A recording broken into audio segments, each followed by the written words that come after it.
Nicobar times में आपका स्वागत है।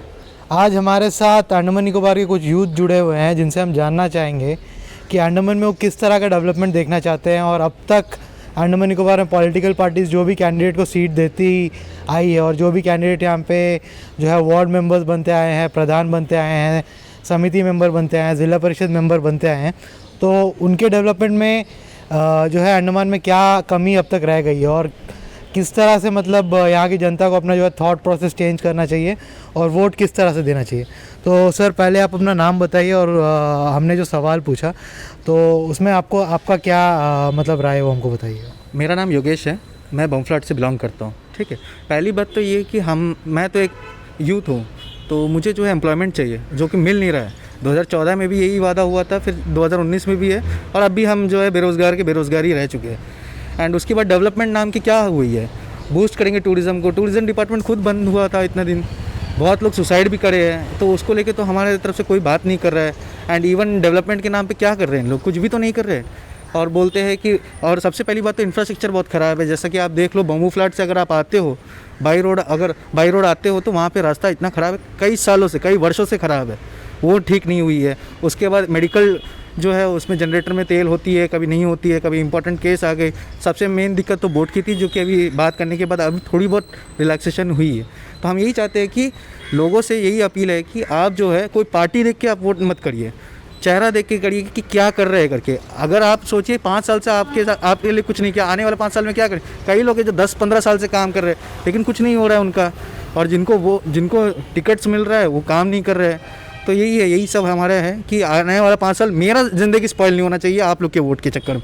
आप लोग सोच समझ के वोट दीजिए, मेरा यही कहना है जी। सर हम आपसे जानना चाहेंगे जो कैंडिडेट्स अब तक पॉलिटिकल पार्टीज़ उतारते रही है हमेशा इलेक्शंस में, तो वो काफ़ी सारे वादे करते हैं, सब कुछ करते हैं, लेकिन एंड में जो है डेवलपमेंट, यूथ को ऐसा लगता है कि डेवलपमेंट जो है नहीं हो रहा है। क्या आप इस बात से इत्तेफाक रखते हैं और आपके नज़र में किस तरह का डेवलपमेंट होना चाहिए अंडमान निकोबार आइलैंड्स में, सिर्फ पीबीएमसी में नहीं, यहाँ तक कि जो पंचायत एरियाज है वहाँ पे भी। थैंक यू तरुण। पहले तो मैं बताना चाहूँगा मेरा नाम वैभव है, मैं वार्ड नंबर 13 से बिलोंग करता हूँ।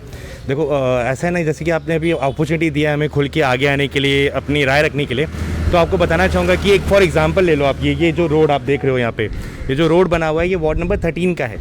काउंसलर्स को 7 साल का टाइम मिला था, कोविड इंक्लूडिंग 2 साल और उसके पहले जो उनका 5 साल का टेन्योर था इनको मिला था। बट ऐसा देखा जाए तो पूरा पोर्ट ब्लेयर और रूरल एरियाज़ में इतने सारे रोड्स हैं जो कि डेवलपमेंट वगैरह कुछ भी नहीं हुआ है। बस एक उन्होंने फाउंडेशन लगाया, मेकअप किया, बस छोड़ दिया और बाकी साल ये चलता रहा।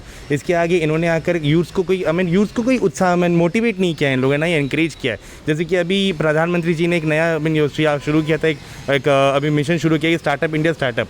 अंडमान में कितने ही स्टार्टअप शुरू हुए हैं, ऐसे तो कोई लीडर्स आ भी नहीं रहा है ना। अगर आप देखोगे यहाँ की जितने भी यंग जनरेशन है, यूथ है, जो पढ़े लिखे हैं, जो MBA कर चुके हैं, वो भी आकर यहाँ पे MDS का भरते हैं गवर्नमेंट जॉब के चक्कर पे, क्योंकि और तो कुछ इनको कुछ आपसे मिलता नहीं है ना। हमारे यहाँ पे कोई इंटरनेट की फैसिलिटीज़ ढंग की है, यहाँ पे पावर कट्स होते रहते हैं, हर एक 10 मिनट पर पावर कट जाता होता है, और हर एक मिडिल क्लास फैमिली के लिए इतना एफोर्डेबल नहीं है कि सब इन्वर्टर लगा के रखे। तो ये सारी चीज़ों को ना, ये पॉलिटिकल लीडर्स जो इलेक्ट होते हैं ना, इन सबको ये सब एक यूथ कैडर के साथ रहना चाहिए। यूथ साथ ही साथ एक एलिजिबल लीडर्स पार्टी को मिलाना चाहिए, एक साथ बैठ के बात करना चाहिए, सारी समस्याओं का हल ढूंढना चाहिए, उसके आगे सब कुछ हो पाएगा। तो सर आपको भी पता है बीजेपी हो गया और जो कांग्रेस हो गया, दोनों ही पार्टीज़ जो अंडमान में सबसे ज़्यादा एक्टिव है, दोनों में ही यूथ विंग है। कांग्रेस का इंडियन यूथ कांग्रेस जो है वो विंग है और बीजेपी का जो युवा मोर्चा है, दोनों ही यूथ विंग है। तो आपको क्या लगता है कितने कैंडिडेट्स इस बार इलेक्शन में उनके मतलब यूथ विंग से ये पार्टीज़ फील्ड करेंगे? अगर ना करें तो क्या रीज़न है इसके पीछे? भाई मैं तो बोलना चाहूँगा कि इनको एक्चुअली में जितने ज़्यादा से ज़्यादा हो पाए उतने कैंडिडेट्स उनको प्रपोज करने चाहिए अपने यूथ विंग से, क्योंकि देखो एक लाइन कहा गया है अब्राहम लिंकन से कि youth is the basic buildup of the democracy. अगर यूथ नहीं आगे आएगा तो कौन आगे आएगा? ये जो पुराने लोग हैं इनके पास कैपेबिलिटी, इनके पास एक्सपीरियंस है, ये यूथ को ट्रेन करेंगे तभी तो यूथ जाके आगे बढ़ेगा ना। तो पॉलिटिकल पार्टीज़ को इनको पुश करना चाहिए कि आप जाओ, आप आगे बढ़ो, आप कंटेस्ट करो, आपके पीछे एक्सपीरियंस लीडर्स है। हर एक यूथ के पीछे अगर आप एक एक्सपीरियंस लीडर्स भी लगा दोगे ना, तो आप देखो हमारा अंडमान आइलैंड्स कितना ज़्यादा डेवलप कर जाएगा एक झटके में। सर आपसे हम जानना चाहेंगे पॉलिटिक्स में यूथ का आना कितना इम्पोर्टेंट है और आज क्या हो रहा है, आपको क्या लगता है अंडमान में यूथ सामने आ रहा है पॉलिटिक्स के लिए, और क्या बदलना चाहिए अंडमान के पॉलिटिक्स में? सबसे पहले तो धन्यवाद करूंगा मिस्टर वैभव को, जो मुझे एक स्पेशल इनविटेशन दे के और मुझे इस काबिल समझा है कि मैं यहाँ पे आके इंटरव्यू दे सकूं। और जैसा रहा आपका सवाल, तो देखा जाए तो उतना फेयर चांस मिल नहीं रहा है कोई भी पॉलिटिकल पार्टी में यूथ्स को। मोस्टली सीनियरिटी प्रेफर करते हैं। लेकिन मेरी यूथ से ये दरख्वास्त है कि वो आप हार ना माने। आप एजुकेटेड हो, आप कल का भविष्य हो, आप पॉलिटिक्स को अपना एक कैरियर की तरह चुने। और ये जो भी मतलब ऊपर बैठे हैं जो डेवलपमेंट के नाम पे कुछ नहीं कर रहे हैं, तो मैं यूथ से दरख्वास्त करूंगा कि वे सामने आए, पॉलिटिक्स में जुड़े, अपना कैरियर बनाए और उस देश को एक सही दिशा दिखाए। धन्यवाद। देखिए, एक पर्टिनेंट क्वेश्चन है। अंडमान निकोबार में आप जैसे कि आप जानते हैं लोकसभा का एक सीट है, हमारे पास प्रदेश काउंसिल नहीं है, हमारे पास स्टेट असेंबली नहीं है। अगर यूथ पॉलिटिक्स में आते हैं तो डायरेक्टली अगर उनको कुछ करियर अपॉर्चुनिटी चाहिए तो ज़्यादा से ज़्यादा ज़िला परिषद अध्यक्ष बन जाएंगे या पीबीएमसी का चेयरपर्सन बन जाएंगे, अपने एरिया का प्रमुख बन जाएंगे। उससे ऊपर यहाँ पे ग्रोथ का कोई अपॉर्चुनिटी है नहीं। तो इतना लिमिटेड ग्रोथ अपॉर्चुनिटी में क्या आपको लगता है कि यूथ सामने आएंगे पॉलिटिक्स ज्वाइन करने में? क्योंकि आगे जाके उनके पास तो कुछ बचेगा नहीं, वो वहाँ पे एक जगह पे आके स्टैग्नेंट हो जाएंगे। और बार बार आप भी जानते हैं कि एक चेहरे को लोग कोई अध्यक्ष, कोई चेयरपर्सन भी नहीं देखना चाहते, लोग चेंज चाहेंगे उसमें भी। तो अपना करियर छोड़कर यूथ फिर पॉलिटिक्स में यहाँ पे क्यों आए? और यूथ अगर पॉलिटिक्स में नहीं आएगा तो कैसे डेवलपमेंट होगा आगे? नहीं, पहली बात तो ये है कि अगर आप देखो तो कोविड बहुत कुछ सिखा चुके हैं। कहाँ जहाँ 5 साल में एक बार इलेक्शन होती थी, अब नहीं होती है। अब 7 साल लग गया इलेक्शन, यहाँ पे इलेक्शन बैठने के लिए, यहाँ पे इलेक्शन कमेटी फॉर्म होके इलेक्शन होने के लिए। अब 5 साल तो ठीक है काम करी, बाकी 2 साल जब कोविड हुआ कौन सा नेता आपको आके पूछ लिया? मेरा यही सवाल है कि अभी यूथ जो है वो खुद सफ़र करे। चले जितने भी लोग, मैक्सिमम अगर आप एडल्ट एज देखो तो मैक्सिमम लोगों को गवर्नमेंट जॉब है, और जिनके पास नहीं है आज भी इधर भटकते रहते हैं डीआरएम कॉन्ट्रैक्ट के चक्कर में। बहुत सारा केसेस अभी भी पेंडिंग है डिपार्टमेंट में, कोई आवाज़ उठाने वाला नहीं है। अब यूथ जो है वो कॉम्प्रोमाइज़ करने वाला नहीं, इस बार कॉम्पनसेट करने वाली नहीं है। काम है तो काम करना चाहिए, क्योंकि नया देश है, नया भारत है, तो नए लोगों को चांस चाहिए। ऐसे नहीं जो काम करे उनको चाहिए, जो पुराना। सर वही मैं पूछना चाहता हूँ कि एक जो एक रेस्पॉन्सिबल यूथ है, एक होनहार यूथ है, वो क्यों पॉलिटिक्स में आएगा जब उसको ग्रोथ अपॉर्चुनिटी दिखेगा ही नहीं पॉलिटिक्स में? वो आगे आगे क्योंकि उसका ग्रोथ तो स्टैग्नेंट हो जाएगा, वो आगे बढ़ जाएगा। चलिए 5 साल में या 10 साल में वो आगे काम कर ज़िला परिषद का अध्यक्ष बन गया या पीबीएमसी का चेयरपर्सन बन गया, उसके आगे वो क्या करेगा? उसके आगे तो उसका ग्रोथ स्टैग्नेंट है, क्योंकि ना हमारे पास असेंबली है, एक लोकसभा का सीट है जिसमें कंटेस्ट करना सबको पता है ईजी नहीं है, क्योंकि अंडमान छोटा छोटा आइलैंड्स में डिवाइडेड है और यहाँ पे रिकग्निशन मिलता नहीं है लोगों को पूरे अंडमान निकोबार के लेवल में, क्योंकि लोकसभा में और एक सीट है उसमें काफ़ी ज़्यादा हमेशा मतलब क्राउडिंग होता है उससे एक सीट के लिए। तो किस तरह से यूथ अब देखेगा कि आगे उनको क्या अपॉर्चुनिटी मिलेगा पॉलिटिक्स में कि वो पॉलिटिक्स ज्वाइन करे? कुछ एनकरेजमेंट होना चाहिए कि हाँ चलो ये इतना सारा पोस्ट है, चलो हम इसमें से कुछ अच्छा करेंगे। लेकिन जब वही नहीं है एनकरेजमेंट, तो एक यूथ क्या सोच के मतलब जुड़ेगा आपके साथ? आप बताइए। तरुण, तो जैसे कि आपने ये सवाल रखा है ना, ये बहुत ही सटीक सवाल है। हमें ना ये अपने लीडर्स से पूछना चाहिए, वो लीडर्स जो पिछले 50 साल से हमारे साथ यहाँ पे जुड़े हुए हैं। ऐसा नहीं है कि झटके में आया कोई काउंसलर बन गया, झटके में आया कोई एमपी बन गया। एक है ना वो कैसा, ऋतिक रोशन की आनंद मूवी का एक डायलॉग है कि राजा का बेटा राजा नहीं बनेगा, जो हकदार है वही राजा बनेगा।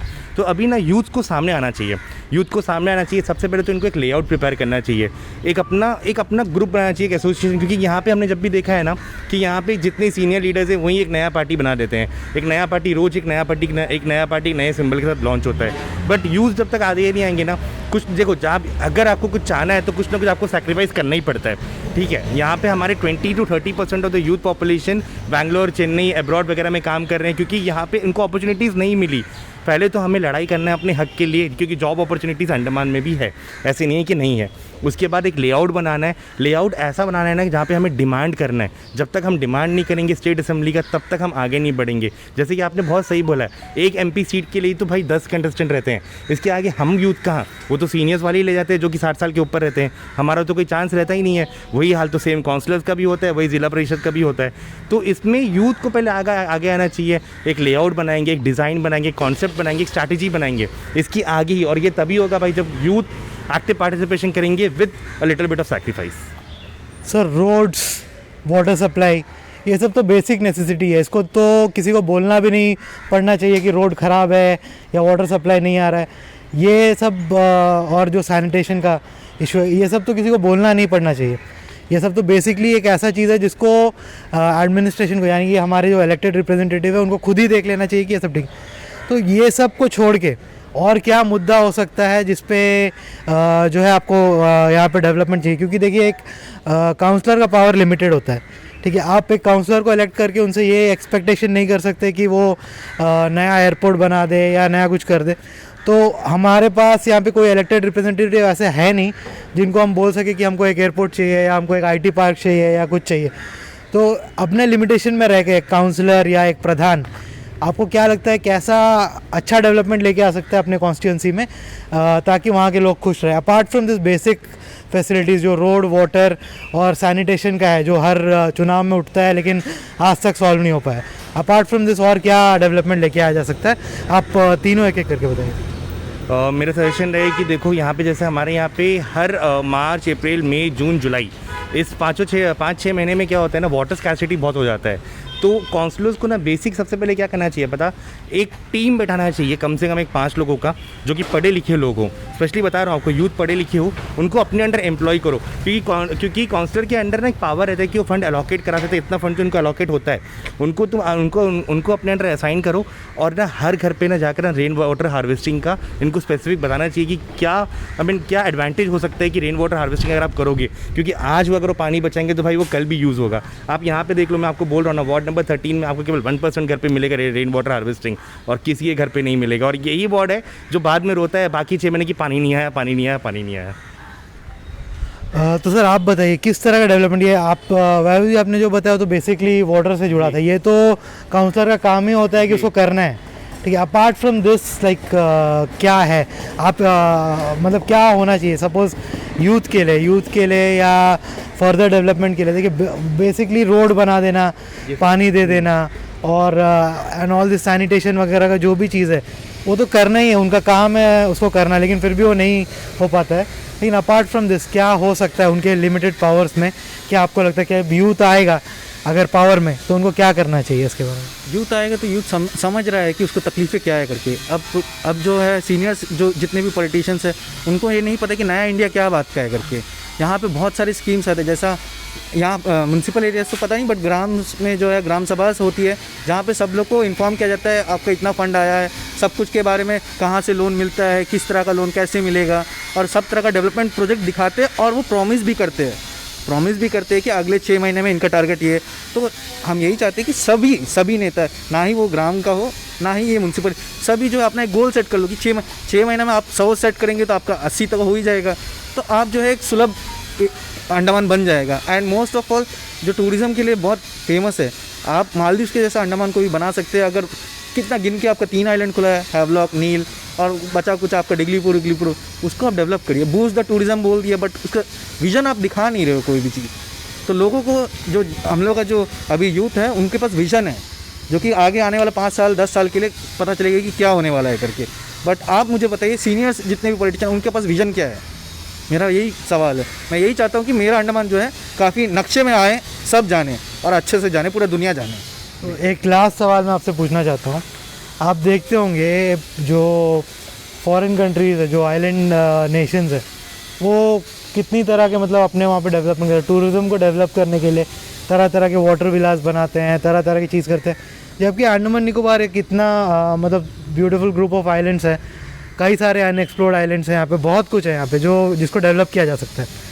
लेकिन हमारा गवर्नमेंट जो है CRZ के नाम पे, ठीक है, और बाकी काफ़ी सारे रेस्ट्रिक्शंस डाल देते हैं, जिसकी वजह से ना हम काम कर पाते हैं, ना कुछ एंटरप्रेन्योरशिप यहाँ पे ठीक से हो पाता है। तो क्या ये चीज़ चेंज होना चाहिए और क्या इसके लिए यूथ को आवाज़ उठाना चाहिए कि जो है ईज़ ऑफ डूइंग बिजनेस जो है उसको लेके आना चाहिए? जो ये रेस्ट्रिक्शंस है एनवायरनमेंट को लेके या CRZ को लेके जो रेस्ट्रिक्शंस आते हैं, इन सब को हटाया जाना चाहिए और डेवलपमेंट को एक नया मतलब जो है स्पीड यहाँ पे देना चाहिए। क्या आप इससे इत्तेफाक रखते हैं इस बात से? एक्चुअली में इनको करना चाहिए, क्योंकि जब देखो अगर हम इसी में रहेंगे ना, रेस्ट्रिक्शंस रिजर्वेशंस लेकर रहेंगे, हम कभी आगे नहीं बढ़ पाएंगे। जितना छोटा हमारा अंडमान है उतना छोटे ही हम रह जाएंगे। अभी जैसे कि कुछ काउंसलर्स कुछ साल पहले गए थे स्मार्ट सिटी का आइडिया लेकर। स्मार्ट सिटी के नाम पे मैं केवल मरीना पार्क को ही देख रहा हूँ बन रहा है। उसके आगे आप यहाँ पे भी आओगे ना, रात को अगर आप आके देखोगे तो स्ट्रीट लाइट जलते नहीं है। हाँ, रात को आप 1 बजे निकलोगे, अगर कोई इमरजेंसी हुआ ना तो पूरा ब्लैकआउट रहता है। तो ये सारे रेस्ट्रिक्शंस वगैरह जैसे कि एनवायरमेंटल रेस्ट्रिक्शंस वगैरह है ना, इनको थोड़ा ईज़ देना चाहिए। क्योंकि देखो ऐसे नहीं है कि हम एकदम ही बोल रहे हैं कि आप एकदम ही सारे पेड़ काट दो, सब कुछ काट दो। एक स्पेसिफिक एरिया आप रख दो जहाँ पे बायोडाइवर्सिटी पूरा आपका मेंटेन रहे, सब कुछ रहे। हाँ भाई, आपको इतना एरिया टच नहीं करना है, बट इसके आगे तो आप अलाउ करो, तब तो यूथ्स आएंगे ना उस पर आगे बढ़ने के लिए, एंटरप्रेन्योरशिप अपना आगे बढ़ाने के लिए। आपका क्या मानना है सर, और आप यहाँ के पॉलिटिकल पार्टीज़ को क्या मैसेज देना चाहेंगे एंड में अपना? पॉलिटिकल पार्टी को यही है कि आप लोग जो है बस, आपसे जब भी पूछा जाता है आपने क्या किया, मैंने पार्टी के लिए ये किया, आपने पार्टी के लिए वो किया। पार्टी के लिए आप मत काम करिए, हमारे लिए काम करिए, हमारी वजह से आप लोग हैं। तो हम यही चाहते हैं कि हमारे लिए काम करिए, हमारे ये इस आइलैंड के लिए काम करिए। बस मैं यही चाहता हूँ। और आने वाला मैं यही बोलूँगा कि लोगों को सोच समझ के अपना वोट डालिए, जो डिज़र्विंग है उन्हीं को दीजिए। वरना मुझे तो अपना फ्यूचर बनाना आता है, कि आपको आता है? आपको आता है तो आप ये वोट का पावर लेके आप ये अपना जो फ्यूचर जो है सुधारिए। सर आप अपना मैसेज, एक लास्ट मैसेज जो पॉलिटिकल पार्टीज़ को आप देना चाहते हैं और यंग कैंडिडेट्स को देना चाहते हैं? पॉलिटिकल पार्टीज़ को तो मैं इतना कहना चाहूँगा कि जो भी हो, we for the public and we are always for the public, ये एजेंडा में इनको चलना चाहिए। हमेशा पब्लिक को ही पहले प्राथमिकता देनी चाहिए, क्योंकि ये यहाँ पे कहते हैं कि मैंने इनके लिए, प्राइम मिनिस्टर के लिए ऐसे किया, मैंने अपने उसके लिए वैसे किया। ये सब नहीं चलना चाहिए यहाँ पे। एंड यंग लीडर्स के लिए तो मैं इतना बोलूँगा कि आप आगे आओ। आपके पीछे तो एक्सपीरियंस लीडर्स हैं, आपके पार्टी के भी, या फिर आपके वार्ड के, या आपके कंस्टिट्यूंसी के हैं। आप आगे आओ, आपको बराबर सपोर्ट भी मिलेगा यूथ से भी, हमारे तरफ से भी जितना सपोर्ट हो पाएगा हम सब करेंगे।